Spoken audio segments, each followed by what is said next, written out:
Geeks and geekettes, ladies and gentlemen, boys and girls, gats and kittens, comic book fans all over the world. Welcome once again to another thrill-packed, information-seeking, curiosity-satisfying episode of Ask Chuck Dixon.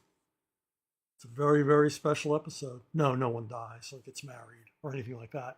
But it is this week.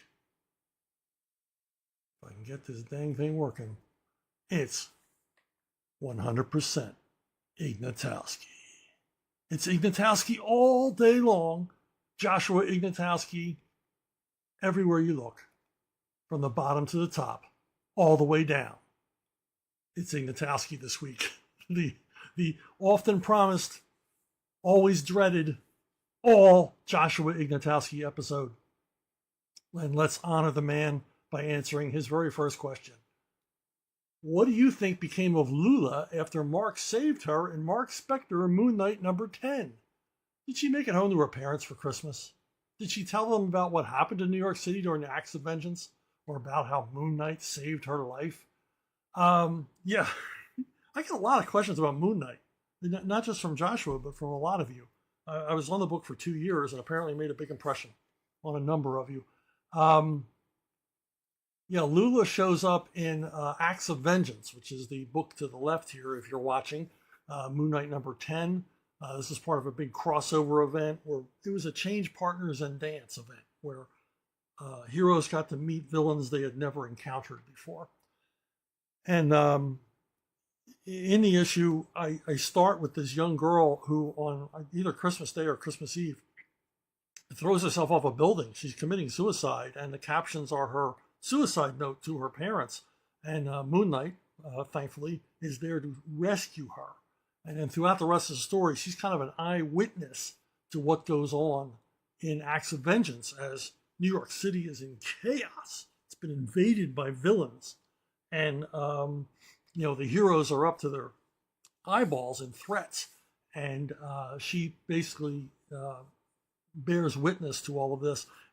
And seeing Moon Knight and the heroic things he does and the changes he's made in people's lives and the effects he's had on people's lives, changes her mind about killing herself. Because she's pretty dedicated to it. She's pretty angry at Mark Spector for saving her. She had no regrets about throwing herself off in the building, but by the end of the story, she is redeemed. It's a Christmas story. It takes place at Christmas time. So Joshua goes on the subject of Lula, my kudos to you for getting me so invested as a reader in a character who is just another one and done appearance, random civilian that Mark saved. Might I inquire how you did this? I get this question all the time. How do you get a character up and running swiftly?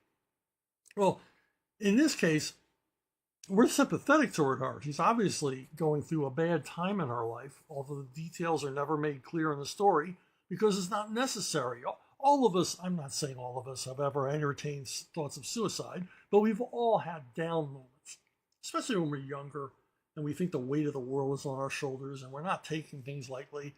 And there's all kinds of things going on with hormones and relationships and the rest of it. And, you have down times. We all do. I had them, you had them. And poor Lula, she had her downtime and decided to end it all. Instead of taking a couple of steps back, not only from the ledge, but take a couple of steps back from her life and look at the bigger picture. Killing yourself is not a solution. And you're writing a suicide note to your mom and dad. How are they going to feel on Christmas? The daughter killed themselves. So immediately, in her circumstances, almost anyone who has a heart can sympathize. Whether you can say, "Oh man, I've been in a spot that tough. I've been that down," or my gosh, why is she wasting her life? I mean, she's leaving a suicide note. Obviously, she cares about the people she's leaving behind. So you relate to her. You instantly relate to her. And I always find in these stories, these sort of, epic, apocalyptic, massive destruction stories, the way Acts of Vengeance was. I mean, there's a lot of stuff going on. The villains are causing a lot of pandemonium and crisis in the city, and civilians are at risk. And in stories like that, I always like to sort of show the street level, ground level viewpoint of a civilian.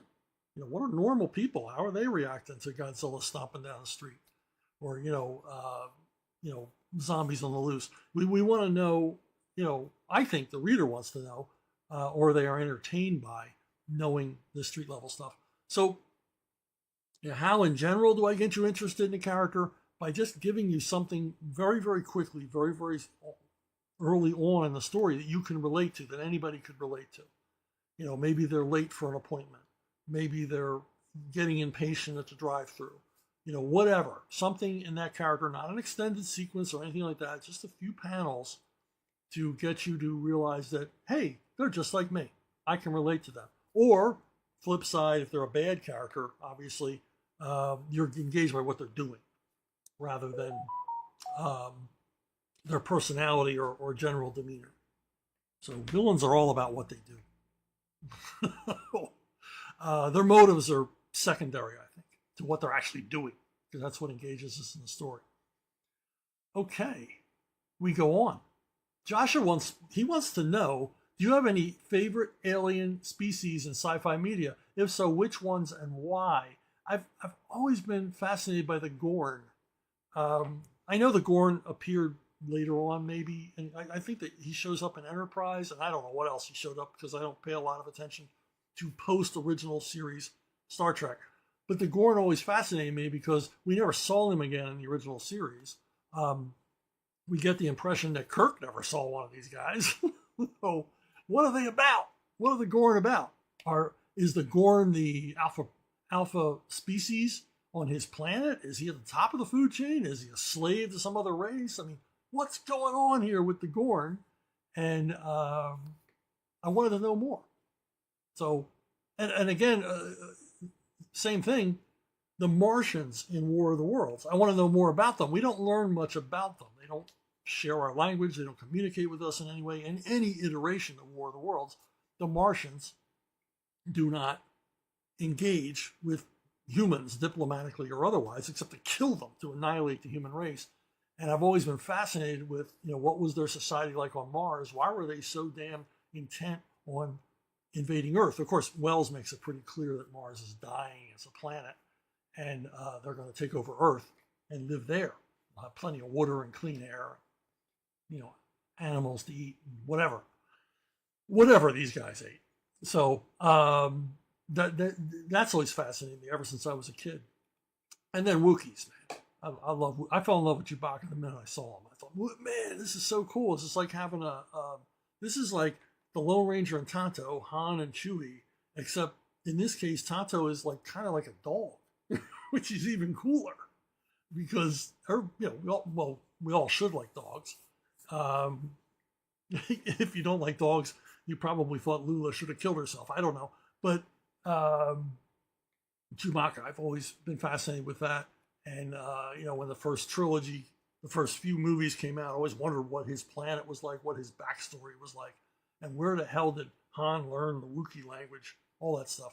So, again, it's a character shows up and there's a lot of mystery about them. We're not really told what their origin is or what they're about or what their motivations are or what their culture is like back home. And that, raises, that just sets my imagination on fire. Thinking and wondering and asking questions that can never be answered. And in the case of Star Wars, never answered satisfactorily. Joshua asks, has Graham Nolan ever forgiven you for how much work he had to do on the art for The Expendables Go to Hell? Well, Graham's a big whiner. He really is. He got the script for Expendables Go to Hell, and he's like, I got to draw elephants, I got to draw helicopters, I got to draw the Assyrian army, it's like, suck it up, Buttercup. This is your job. Okay? Do what Joe Kubert did. Give me a couple of big money panels and then, fluff the rest off if that's what you want to do. If you just want to phone it in, Nolan, you go right ahead. Work smarter, not harder. You know what I mean, pal? Do what Steve Epting would do if I gave him these kind of scenes. He would just shift the angle so he had to draw less characters. And amazingly, it would still work. He would leave with the impression that there were thousands of Assyrians and war elephants charging. I kid, but Graham is he's a professional. He's a retail comic book artist, and he doesn't want to be overworked. But I always tended to overwork him. I would give him challenging things and drawing lots of stuff. The thing he'll never forgive me for was a martial arts battle that took place during a traffic jam in Gotham. Yeah, he didn't like that at all because he had to draw a whole bunch of cars and everything else. And I think either he ordered it so it was raining, or I said, okay, well, make it raining, and then you can cover up some of the details. As Butch Geist was always fond of saying, when in doubt, black it out.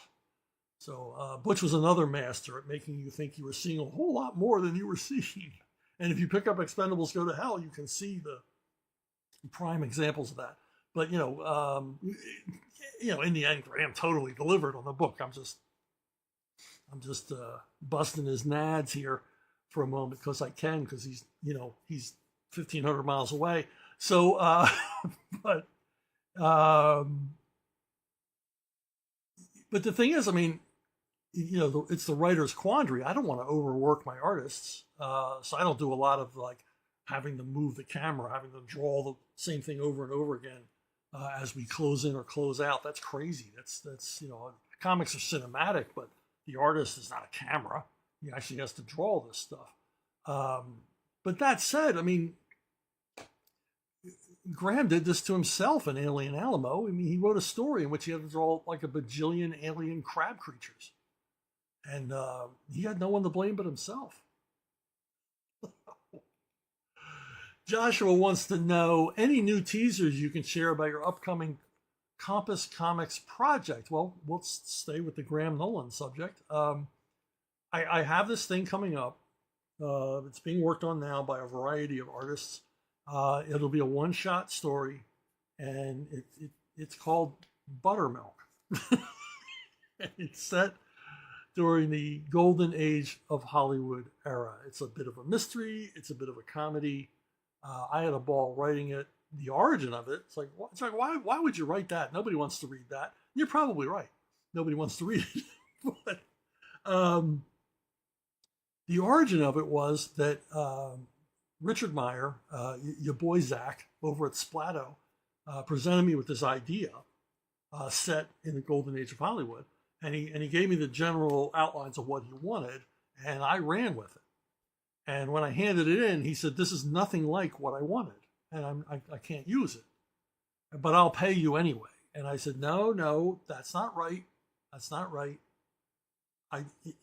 If I screwed up and I didn't, we didn't share vision or whatever, just pay me a kill fee. Just pay me a little bit of what you would have owed me, and then let me have the rights to this story." And so he, gave me all the rights to it. Of course, in the book, we're going to thank him because, the initial germ of the idea was his, but I went off in a completely different direction than he intended. So, thank you, Richard. You are a prince and a scholar. And we're getting pretty close to finishing this. Matt Cosson is doing the lead feature. Frank Fosco is going to do a backup story. And Sergio Cariello contributed a piece of art that I can't wait to show you. And I'm hoping, Matt did a great cover. We're going to do a movie poster, an insert period movie poster as one of the extras. And I'm really hoping I can talk Graham into doing a variant cover as long as it doesn't have too many figures on it. Let's stay with the subject of Graham Nolan. In addition to your many collaborations together, what would you say is some of Graham Nolan's best work and why? Monster Island, the Monster Island trilogy. He's closing it out with Escape from Monster Island. This is like Graham. Graham's always wanted to do this book. It's so in his wheelhouse. There's so much passion here. He gets to pay homage to his favorite, I believe his favorite cartoonist, Roy Crane, in this. And it's very much in the feel of Roy Crane. It's lighthearted adventure. There are stakes, but he's vividly drawn characters, these crazy situations he comes up with. This is like everything but the kitchen sink kind of story. And Graham gets to explore all these different elements he's always wanted to do. Kaiju monsters, big, like the big Kirby-esque and Ditko-esque monsters, pre-superhero Marvel. and heroic figures, these military, these Air Force pilots, and everything else. And he gets to deal with a lot of things that he loves about comics and movies and just the general culture, and it shows. I mean, just it's him at the peak of his powers. It's him without anybody telling him what to draw or what to write, and he's just gone nuts. And for my money, the writer artist is nope, that's not it. The writer artist is the purest form of comics. It's absolutely the purest form of comics because they're doing the whole thing. So it's just excellent work. It's just excellent stuff. I really, really enjoy them. I'm really looking forward to this next volume, where he, basically finishes his great Monster Island trilogy. But you can go across his whole career and find amazing high points, like you said. Times I've collaborated him, and all of his Compass Comics projects are, things that he loves. I mean, Ghost of Matacomba Key is particularly entertaining. But they're all great stuff. The guy does not phone it in, which is why he has a problem with my scripts. He can't phone it in. Oh man, what did I do here? I did something wrong. Chucky did something wrong. Okay. That's not right.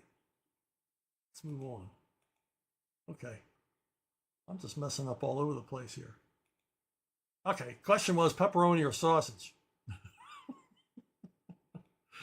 Pepperoni. I'm a pepperoni man. It's New York pizza, not Chicago style pizza or anything like that. I'm a regular New York style Neapolitan with pepperoni and cheese, mushrooms if I can get them. I love mushrooms on a pizza. So, if I recall correctly, on ACD, you said that John Paul Valley's inability to wear the mantle of the bat well was because of him being morally weak, burdened by religious guilt. However, as I've made my way through Nightfall and Nightquest, I believe I've yet to come across this being portrayed as the reasons for his behavior. As I'm reading through the comics, it just seems like he switches from being Robin's earnest apprentice who's trying to combat his mental programming to all of a sudden getting a haircut and turning into a bit of a pompous jerk who thinks he's all that.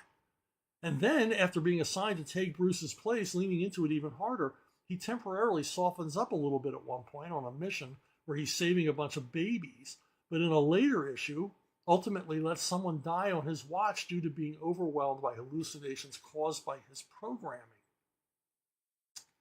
Do you recall if Knight's End, Prodigal, or later Batman family stories conveyed that moral weakness pertaining to religious guilt was the reason for what he'd done, or would you have to read his solo Azrael series to find that out? Yeah, I mean, we all were working off the Azrael series, and we just thought, okay, this is the inciting incident. This is where he breaks. These are the reasons. This is the background on what's going on with this guy. Ridden with guilt and all the rest of it. Also, extraordinarily judgmental character. Yes, he's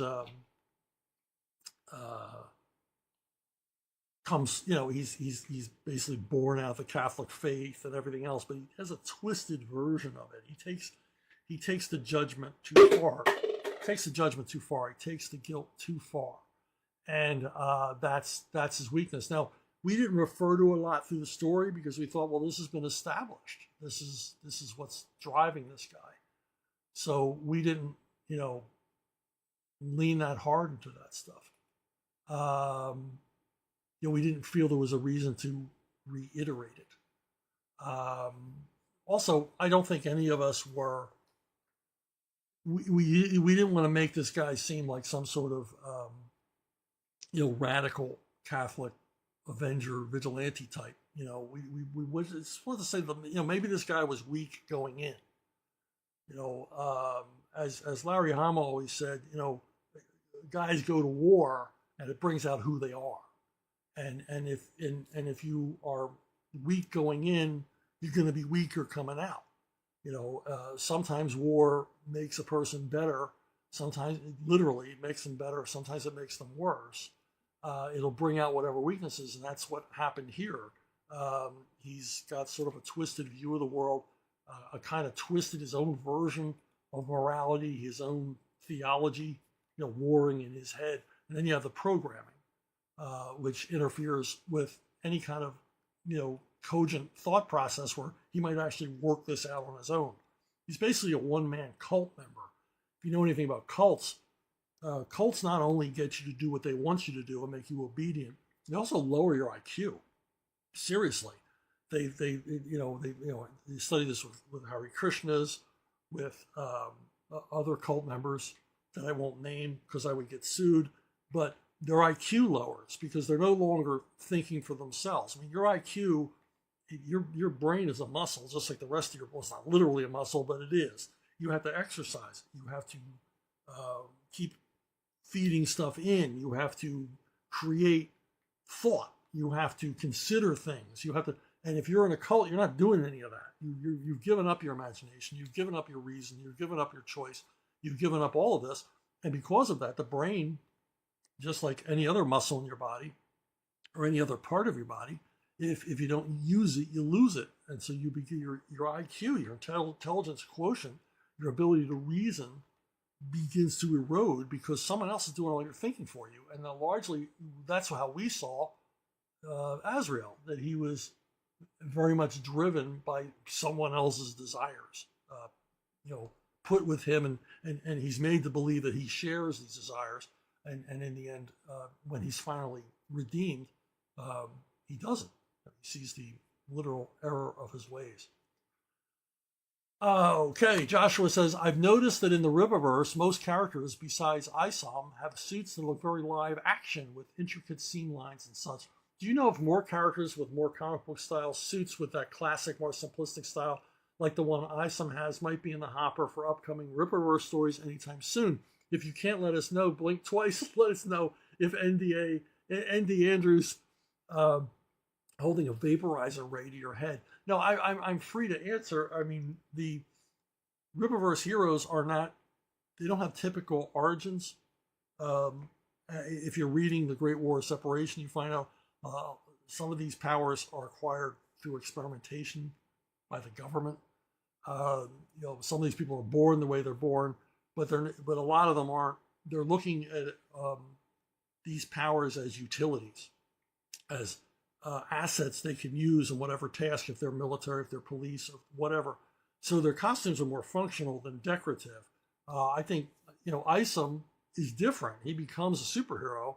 He has a childhood fantasy of superheroes, so he wants to look like the superheroes that he admired growing up. So, he becomes a superhero in a more traditional way than almost any of the other Rippaverse characters.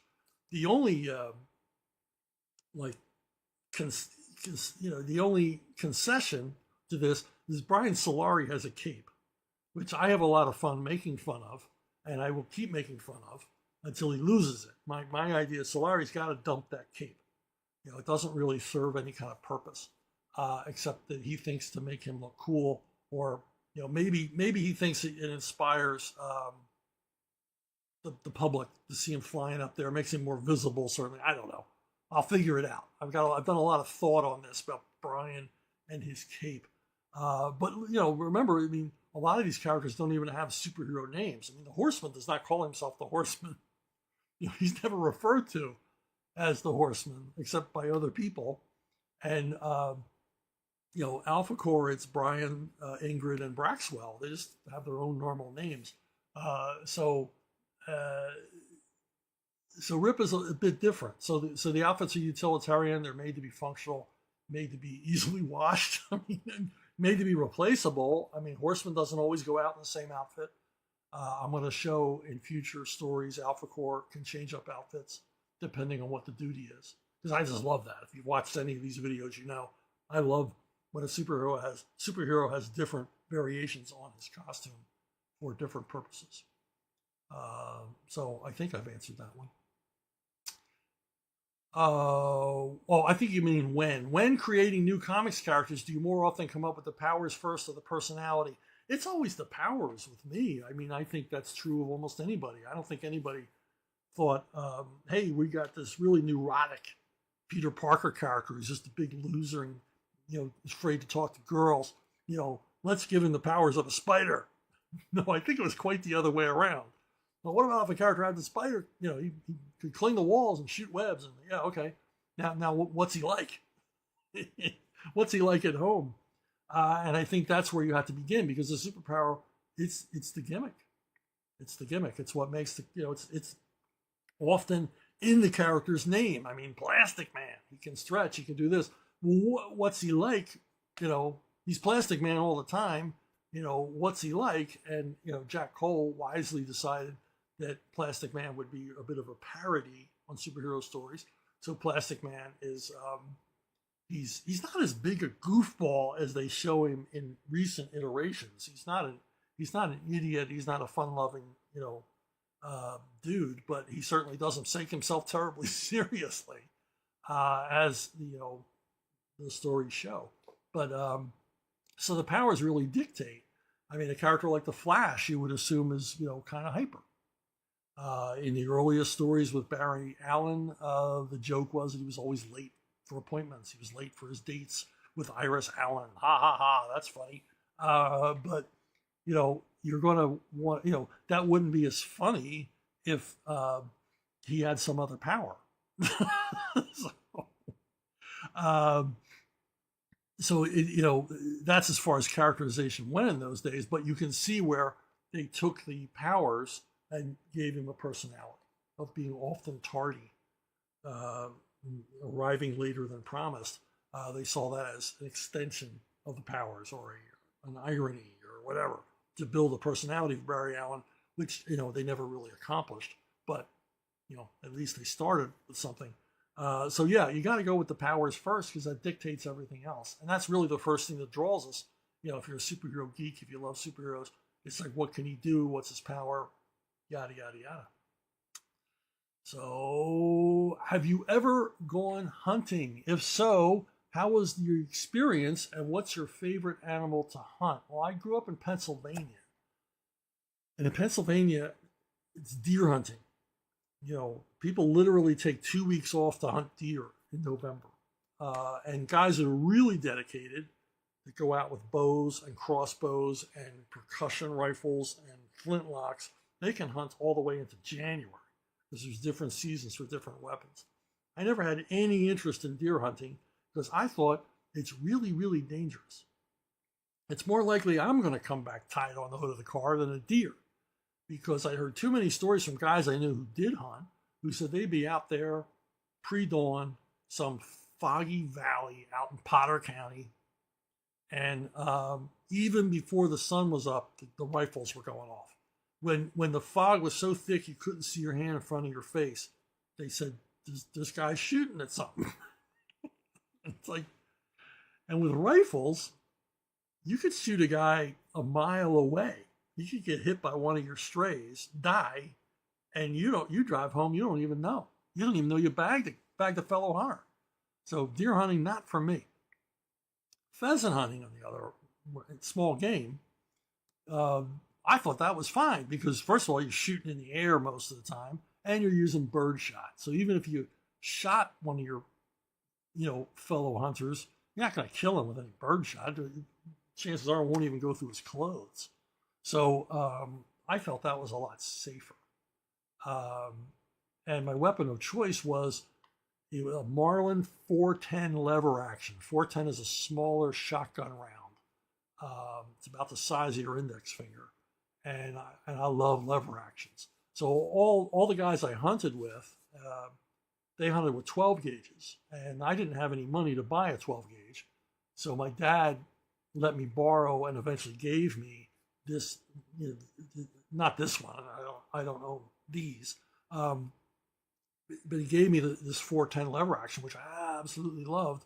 And actually, it damaged the game less because it was a smaller load. And also, I got to make a really amazing shot with it once that just freaked everybody out. Well, it didn't freak them out. It made them all angry because it was an impossible shot. And I couldn't stop talking about it. You know what? The next drive time is going to be more about hunting, because I got more hunting stories. than some of you probably want to hear right now. So that's it for Joshua Ignatowski's episode. If you want to crowd Josh out and send in a bunch of questions, you got to send them to brunobookstore@gmail.com, brunobookstore@gmail.com. And you're dealing with Josh, so it is a blood sport. You got to get in there, get them questions in there. Also, at Subscribestar, if you go to Subscribestar and you become a $5 member, you're going to get 5 postcards, exclusive, limited run postcards signed by me. Yeah, I know there's only 4 up here. Well, the one's a surprise. It's a big surprise. And if you become a $5 member, you also get with your $5 membership, your initial first month, you're going to get a package of signed comics and tchotchkes and all kinds of crazy stuff. Every once in a while, you're going to get physical copies of books. I sent out My Sister Suprema #1. I've sent out other postcards. I sent out a minifigure of myself. I mean, every once in a while, you'll get physical stuff, but every single month, you'll get digital goodies, unpublished comics. You'll get master files with the artwork and script for stuff that never got published, stuff that got lost. One month, I sent out my treatment that I wrote for Expendables 2. And you're only going to get to see these if you're a $5 member at Subscribestar.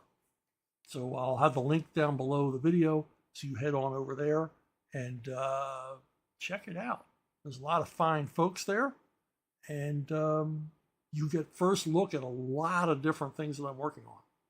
I'm working on a lot of different projects, and if you want to know before anybody else knows about what I'm working on, Subscribestar at Chuck Dixon is the place to go. So that's it for this week, my friends. I will hopefully see all of you down the road, especially you.